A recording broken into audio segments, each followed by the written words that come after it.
तो बच्चों आज के इस टॉपिक में हम लोग मैग्नेटिक फील्ड निकालना सीखेंगे सोलिनॉइड के थ्रू। तो पहले तो ये जानते हैं कि सोलिनॉइड क्या होती है।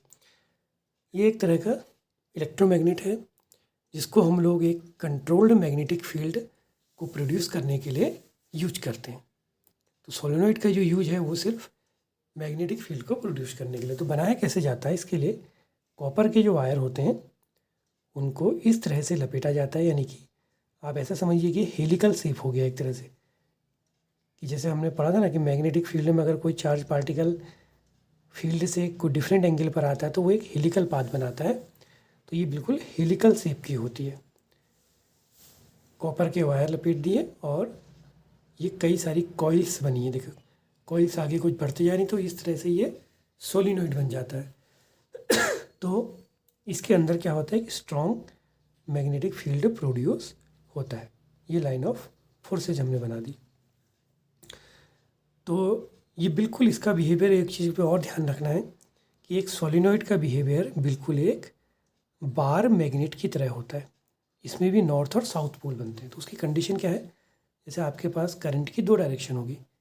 अगर माना सपोज कीजिए कि यहाँ से करंट ने एंटर करा, ठीक है ना, तो जैसे यहाँ से एंटर करा और यहाँ से सपोज करो लीव कर रही है। तो मान लिया अगर करंट की डायरेक्शन ऐसी हो जाए, यानी कि इस डायरेक्शन में करंट एंटर करी, और तो इसके विपरीत डायरेक्शन से क्या होगी, वो लीव करेगी। तो अगर हम इसको बनाएं तो ये बिल्कुल नॉर्थ की तरह बिहेव करता है और ये वाला एंड साउथ की तरह बिहेव करता है।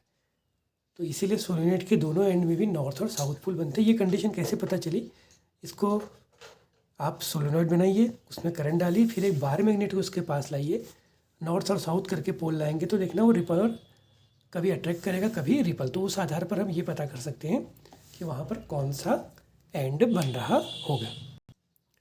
तो इस तरह से हम लोग सोलिनॉइड में नॉर्थ और साउथ पोल का पता कर सकते हैं। जैसे अब यहाँ पर करंट हमारे इस डायरेक्शन में आ रही है तो यहाँ पे नॉर्थ पोल बनेगा। तो यानी कि लाइन ऑफ फोर्सेस क्या होती है, नॉर्थ से साउथ की ओर जाती है, साउथ से नॉर्थ की ओर आती है ना, क्योंकि मैग्नेट की एक बड़ी इंपॉर्टेंट विशेषता क्या है, जैसे नॉर्थ है साउथ है तो मैग्नेटिक लाइन ऑफ फोर्स से नॉर्थ की और साउथ को जाती हैं, फिर मैग्नेट के अंडर वो साउथ से नॉर्थ को। तो अगर यहाँ नॉर्थ बनेगा यहाँ साउथ, तो लाइन ऑफ फोर्सेज को इस तरह से जाएंगे और यहाँ अंदर को आ जाएंगे। इस तरह से ये ऐसे निकलेंगे।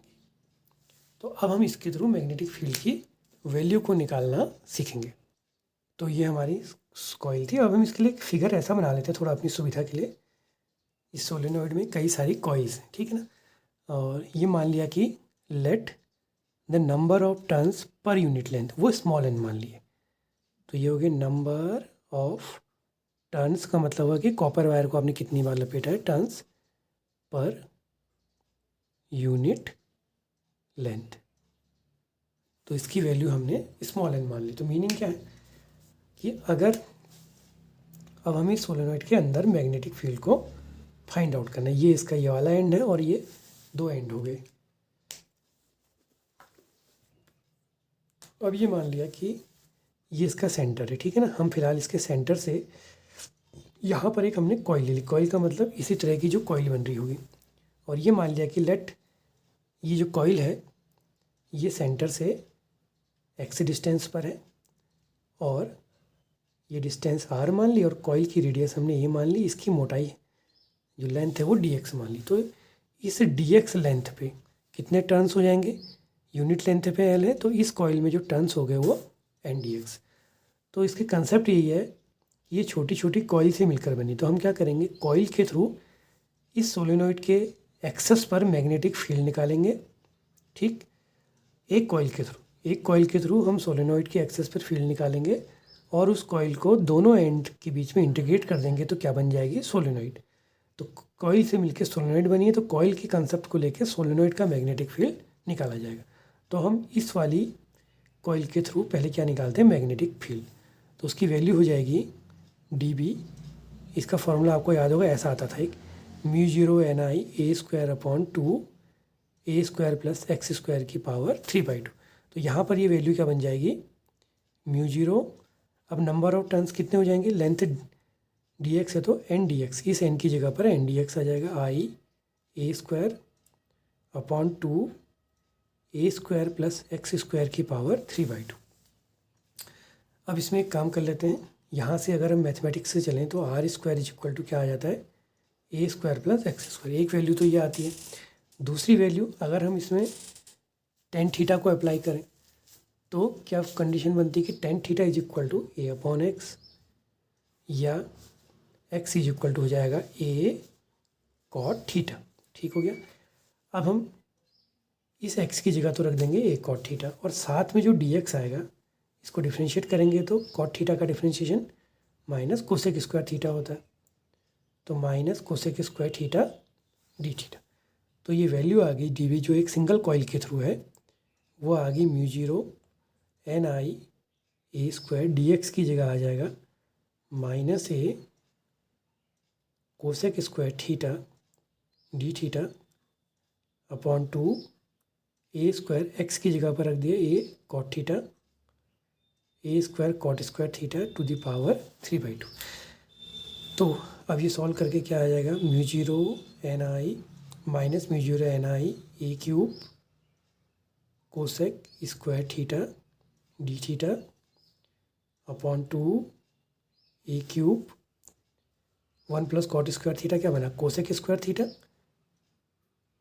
तो cosec square theta to the power 3/2।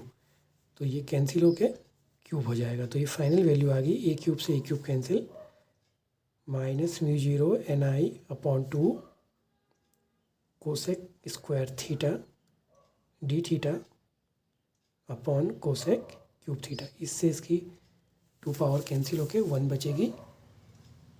तो ये फाइनल वैल्यू आ गई D B equal to minus mu zero N I upon 2 1 अपॉन कोसेक हो गया साइन थीटा और डी थीटा। ठीक, अब इसको इंटीग्रेशन करना है। अब इंटीग्रेशन की लिमिट क्या होगी, देखो एंगल हमने इस सेंस में काउंट किया है, तो यहाँ से लेके यहाँ के बीच में इंटीग्रेशन करना है। ठीक है ना, इस इंटीग्रेशन की लिमिट को समझना बड़ा ज़रूरी है।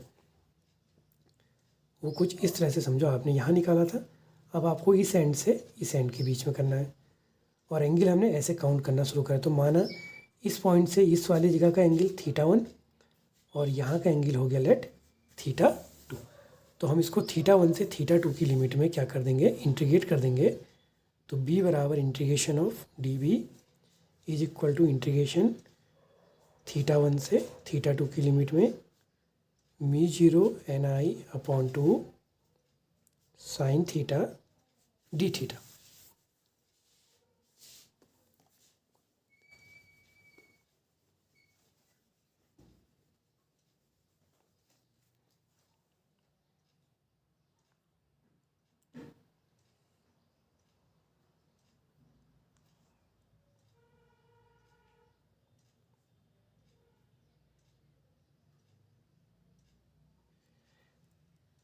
अब साइन थीटा का जो इंटीग्रेशन हो गया वो होता है माइनस कॉस थीटा। तो माइनस कॉस थीटा लिमिट θ1 से θ2। तो ये हो गया माइनस कॉस θ2, फिर माइनस कॉस माइनस θ1। तो ये माइनस माइनस तो प्लस हो जाएंगे क्योंकि एक माइनस ऑलरेडी है।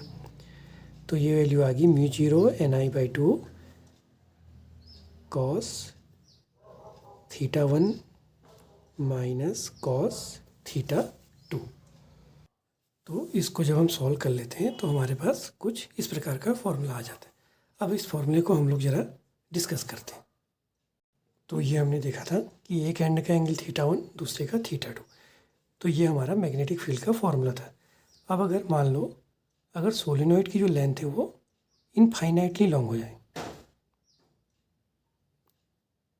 क्या करें, इनफाइनाइटली लॉन्ग। तो इनफाइनाइटली लॉन्ग होगी तो क्या होगा, ये लंबाई बहुत ज़्यादा, तो ये θ1 क्या हो जाएगा, लगभग स्ट्रेट यानी कि 0 डिग्री, और θ2 भी बहुत बड़ा होते जाएगा, तो ये भी 180 पहुंच जाएगा क्योंकि ये स्ट्रेट हो जाएगा एंगल।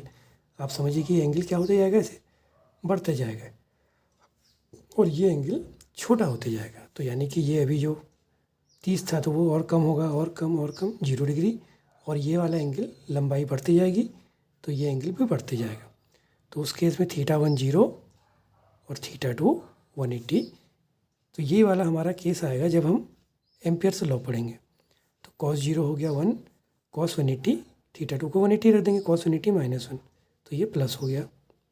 तो म्यू 0 ni/2 × 2, तो ये फॉर्मूला आ गया म्यू 0 ni। ये इनफाइनाइटली लॉन्ग सोलेनॉइड होगी। अब अगर ये मान लीजिए कि आपको किसी एक एंड पे निकालना हो, ठीक है, अगर आपको मैग्नेटिक फील्ड यहाँ निकालना, तो पॉइंट आपका यहाँ आ गया। अगर आपको सोलेनॉइड के इस एंड पे निकालना है, तब उस केस में देखो थीटा 1 कितना हो गया 90, और थीटा 2 की वैल्यू वो जो भी होगी वो काउंट कर लेंगे। तो वन एंड पे जब आप करेंगे तो उस केस में थीटा 1 हो गया आपका 90 डिग्री, और थीटा 2 की वैल्यू वही रहेगी, मानो थोड़ी देर के लिए थीटा मान लिया, तो ये आ जाएगा म्यू 0 ni/2, तो कॉस 90 माइनस कॉस थीटा। तो ये फॉर्मूला इस तरह से भी निकल जाता है।